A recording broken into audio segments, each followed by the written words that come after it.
Now we discussing the next point is the modulation index. That's nothing but the MA. So modulation index is the simply ratio of the modulated signal voltage to the carrier signal voltage. म्हणजे हा modulation index जो आहे तो simple कशा प्रकारे express करतो आपण VM. VM is nothing but the modulated signal voltage आणि व्हीसी हे काय आहे तर कॅरियर सिग्नल व्होल्टेज. म्हणजे या ठिकाणी आपण जो मॉड्युलेटेड सिग्नल घेतलेला आहे त्याचं जे काय ॲम्प्लिट्यूड असणार आहे ते व्हीएम या ठिकाणी असणार आहे आणि कॅरियर सिग्नल जो घेतला आहे त्याचं जे काय व्होल्टेज असणार आहे तो या ठिकाणी घेतलेला आहे. आता ह्याचं सिग्निफिकंट काय आहे, मॉड्युलेशन इंडेक्सची गरज काय आहे, तर मॉड्युलेशन इंडेक्समुळे आपल्याला एक गोष्ट समजते की हे जे आपण कॅरियर यूज केलेले आहे त्यातली आपण किती पर्सेंट एनर्जी युटिलाइज केलेली at the time of the transmission of the signal, की हे ह्या मॉड्युलेशन इंडेक्समुळे आपल्याला समजते. आणि ह्या मॉड्युलेशन इंडेक्सची जी आयडियल रेंज आहे ती किती असावी, तर modulation index should be a number between 0 and 1. Between म्हणजे 0 ते 1 पर्यंत काय असायला पाहिजे तर मॉड्युलेशन इंडेक्स असावं. जर मॉड्युलेशन इंडेक्स हा 1 पेक्षा जर जास्त झाला, मॉड्युलेशन इंडेक्स 1 पेक्षा जास्त म्हणजे काय तर amplitude of the M A is greater than the VC. तर हे जर काय जास्त झालं कॅरियरपेक्षा, मॉड्युलेट सिग्नलचं व्होल्टेज कॅरियरपेक्षा जर जास्त झालं तर ते काय कंडिशन काय असणार आहे तर M A is greater than the 1 आणि ह्याच्यामुळे काय होणार आहे तर सिग्नल जो आहे तो डिस्टॉर्ट होणार. म्हणजेच काय आहे तर याचा जर व्होल्टेज जास्त झाला याच्यापेक्षा तर हा जो इन्व्हॉल्व आहे तो इन्व्हॉल्व कशा प्रकारे दिसणार आहे बघा. हे this is nothing but the voltage of the modulate signal. तर हे व्होल्टेज काय त्याचं जास्त झालं, this is nothing but the voltage greater than. हा सिग्नल काय होणार तर अशा या फॉर्मॅटमध्ये येणार आणि हे सिग्नल हा आणि हा जो पार्ट आहे तो सेम पार्ट असल्यामुळे ते काय होणार तर एकमेकांना कॅन्सल.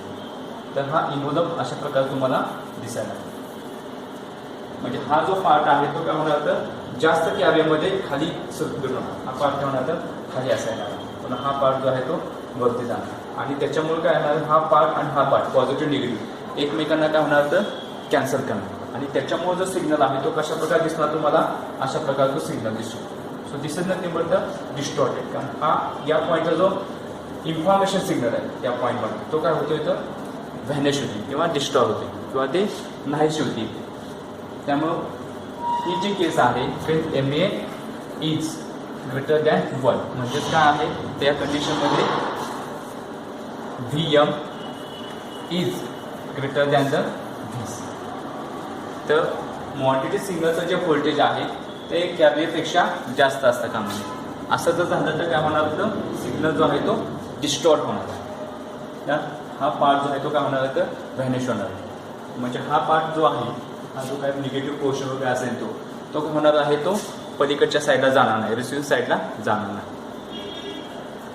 दुसरी जी केस आहे ते म्हणजे आयडियल मॉड्युलेशन किंवा 100% मॉड्युलेशनची एक केस आहे. म्हणजे 3 केसेस या ठिकाणी आहेत. एक केस आहे modulation index is 1.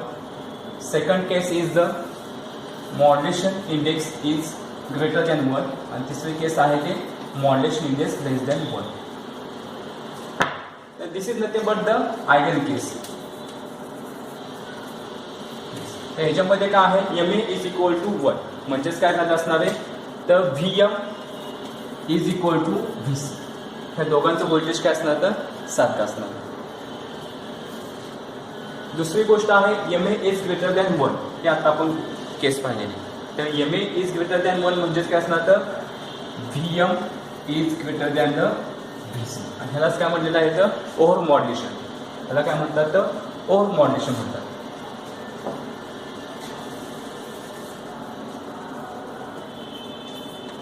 Over modulation. आणि तिसरी केस आहे ती M A is greater less than the 1 म्हणजेच काय असणार आहे तर व्हीसी किंवा एम ए ची जी व्हॅल्यू आहे ती काय असणार तर कमी असणार आहे. V M is less than VC. त्यालाच काय म्हटलेलं आहे, अंडर मॉड्युलेशन.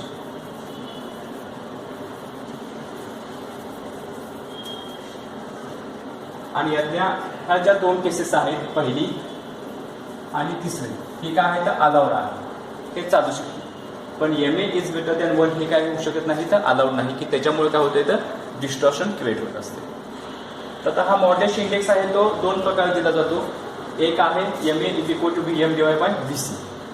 आता हा कसा फाइंड केला जातो, ज्यावेळेस तुम्ही ट्रान्समिशन साईडला असतात, म्हणजे तुम्ही इझिली मेजर करू शकता amplitude of the VM and amplitude of the VC.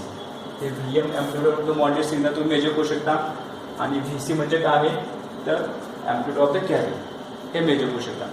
पण ज्यावेळेस तुम्ही मॉड्युलेट सिग्नल क्रिएट करणार, एम्प्लिट्यूड मॉड्युलेशन प्रोसेस करणार, त्यावेळेस जर तुम्हाला मॉड्युलेशन इंडेक्स द्यायचा असेल, तर या ठिकाणी तुम्ही amplitude of the modulate signal किंवा amplitude of the carry signal हे मेजर करू शकत नाही. मग त्यावेळेस मॉड्युलेशन इंडेक्स जर फाइंड करायचा असेल, तर त्यासाठी काय आहे तर हे इक्वेशन दिलेलं आहे. तो that is nothing but the MA is nothing but the VM divided by VC, that is nothing but the Vmax minus Vminimum, Vmax plus Vminimum. तर हे इक्वेशनला काय केलं जाणार आहे तर मॉड्युलेशन इंडेक्स फाइंड केला जाणार आहे. कारण या ठिकाणी तुम्ही मॉड्युलेट सिग्नलचं व्होल्टेज मेजर करू शकत नाही आणि कॅरियर सिग्नलचं व्होल्टेज मेजर करू शकत नाही. तर तुम्ही मेजर काय करू शकता, त्याचं मॅक्झिमम एम्प्लिट्यूड मेजर करू शकता. तर मॅक्झिमम एम्प्लिट्यूड मेजर काय असणार तर हे Vmax असणार. So this is nothing but the Vmax. आणि मिनिमम व्होल्टेज तुम्ही मेजर करू शकता. मिनिमम व्होल्टेज काय असणार तर या पॉईंटचं मिनिमम व्होल्टेज असेल, ते काय असणार तर V मिनिमम. हे तुम्ही ऑसिलोस्कोपवरती ह्या गोष्टी तुम्ही मेजर करू शकता by looking the spectrum. Modulate signal पाहून तुम्ही काय करू शकता, हे मॅक्झिमम व्होल्टेज मेजर करू शकता आणि हे मिनिमम व्होल्टेज मेजर करू शकता. आणि ह्या व्हॅल्यू काय करू शकता, त्या इक्वेशनमध्ये पुट करू शकता आणि मॉड्युलेशन इंडेक्स फाइंड करू शकता. आणि हे कसं फाइंड केलेलं आहे, Vmax आणि V मिनिमम. तर हे Vmax आणि V मिनिमम म्हणजे थोडं हे पहिल्यांदा एक्सप्रेशन डिराईव्ह केलेले आहेत. तर Vmax म्हणजे काय असणार आहे तर कॅरियर प्लस VM. हे कॅरियरचं जे काही व्होल्टेज असेल त्याच्यामध्ये हे व्होल्टेज ऍड झाल्यानंतर तुमचं काय झालं तर मॅक्झिमम पॉईंट मिळाला तुम्हाला, मग त्याला काय म्हणतो आपण Vmax. So Vmax is nothing but the carrier plus VM. म्हणजे जर ह्या ठिकाणी कॅरियर व्होल्टेज किती असेल 10 व्होल्ट असेल आणि या ठिकाणी हे व्होल्टेज काय असेल 2 व्होल्ट असेल, तर 10 प्लस 2 म्हणजेच काय झालं तुमचं मॅक्झिमम व्होल्टेज होऊ शकतं. आणि मिनिमम व्होल्टेज कसं तुम्ही फाइंड केलेलं आहे तर कॅरियर मायनस V मिनिमम म्हणजेच काय असणार तर हे 10 व्होल्टेज आहे, तर कमीत कमी किती येऊ शकते तर ह्या पॉईंटला येऊ शकते. किती 10 मायनस 2 म्हणजे काय 8. तर Vmax is nothing but the VC plus VM and V minimum is nothing but the VC minus VM. मग एकदा जर तुम्ही काय केलं हे इक्वेशनची ॲडिशन घेतली तर ॲडिशन केलं तर काय होणार आहे, तर ह्या दोन VM आणि VM काय म्हणजे कॅन्सल होईल, तर ट्वाईस VC तुम्हाला मिळेल. त्या दोघांची जर ॲडिशन केली तर ट्वाईस VC, त्यात VC nothing but the Vmax minus Vmax plus V minimum divide by 2. आणि जर हेच इक्वेशन तुम्ही काय केलं सबट्रॅक्ट केले तर काय होणार आहे Vmax मायनस V मिनिमम. आणि सबट्रॅक्ट केल्यामुळे VC आणि VC काय कॅन्सल होईल आणि हे काय होईल तर ट्वाईस VM भेटेल. म्हणजेच काय VM is nothing but the Vmax minus V minimum divide by 2. म्हणजेच काय मिळालं तुम्हाला की VCची व्हॅल्यू मिळाली आणि VMची व्हॅल्यू मिळाली.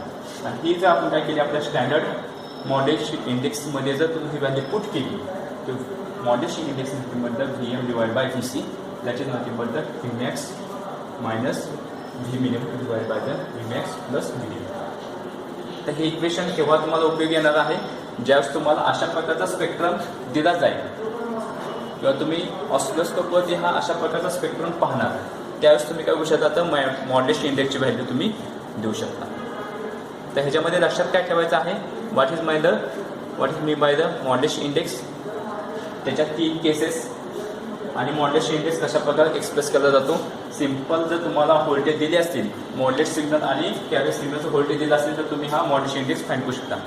पण ज्यावेळेस तुम्हाला Vmax मॉड्युलेट सिग्नलवरून जर तुम्हाला फाइंड करायचं असेल तर तुम्हाला ह्या ठिकाणी मॅक्झिमम व्होल्टेज हा पॉईंट माहीत पाहिजे की Vmax, आणि मिनिमम व्होल्टेज म्हणजे ह्या V मिनिमम हा पॉईंट माहीत पाहिजे. त्याच्यानुसार तुम्ही काय करू शकता, by using this equation we can be find the modulation index.